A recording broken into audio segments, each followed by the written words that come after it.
પ્રશ્ન નંબર 1. મહાગુજરાત આંદોલન સમયે દ્વિભાષી મુંબઈ રાજ્યના મુખ્યમંત્રી કોણ હતા?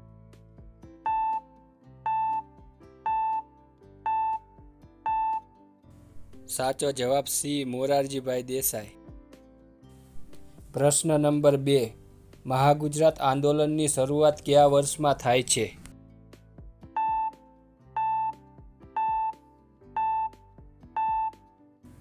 સાચો જવાબ બી. વર્ષ 1956. પ્રશ્ન નંબર 3. 8 ઓગસ્ટ 1956ના રોજ મહાગુજરાત આંદોલન સમયે નીચેનામાંથી કયા વ્યક્તિ શહીદ થતા નથી?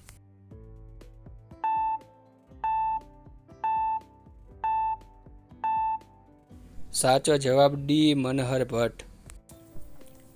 8 ઓગસ્ટ 1956ના રોજ અમદાવાદની લો કોલેજના વિદ્યાર્થીઓ હડતાલ કરે છે અને અમદાવાદના સરઘસ દરમિયાન પોલીસે કરેલ ગોળીબારમાં પૂનમચંદ, સુરેશ ભટ્ટ, કૌશિક વ્યાસ તેમજ અબ્દુલ પીરમભાઈ શહીદ થાય છે. પ્રશ્ન નંબર 4. મહાગુજરાત આંદોલન દરમિયાન 8 ઓગસ્ટ 1956ના રોજ અમદાવાદ સરઘસમાં પોલીસે કરેલ ગોળીબારની તપાસ માટે કયા પંચની રચના કરવામાં આવી?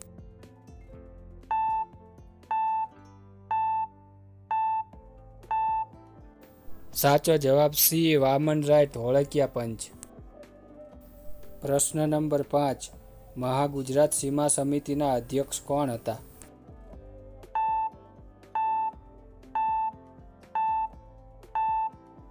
સાચો જવાબ એ. પુરુષોત્તમ દાસ.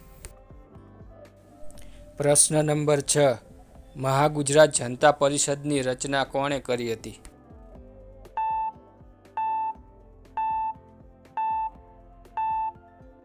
સાચો જવાબ સી. ઇન્દુલાલ યાજ્ઞિક. પ્રશ્ન નંબર 7. ખાંભી તોડવાના તોફાનો માટે કોટવાલ પંચની રચના કોણે કરી હતી?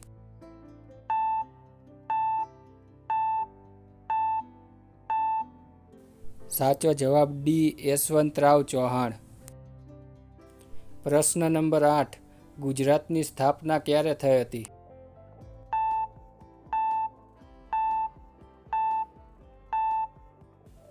સાચો જવાબ એ. 1 મે 1960. પ્રશ્ન નંબર 9. ઇન્દુલાલ યાજ્ઞિકને શ્રીમતનગરના ફકીર નેતા તરીકે ઓળખાવનાર સાહિત્યકાર કોણ હતા?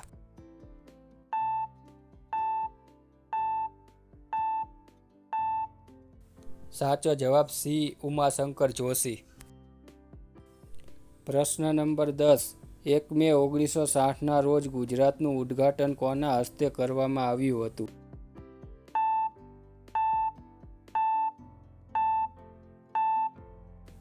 સાચો જવાબ બી. રવિશંકર મહારાજ. પ્રશ્ન નંબર 11. ગુજરાત રાજ્યની રચના સમયે રાષ્ટ્રપતિ કોણ હતું?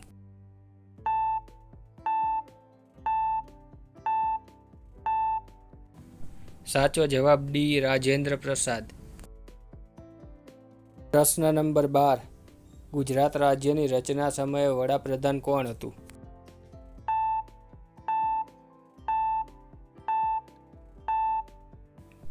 સાચો જવાબ એ. જવાહરલાલ નહેરુ.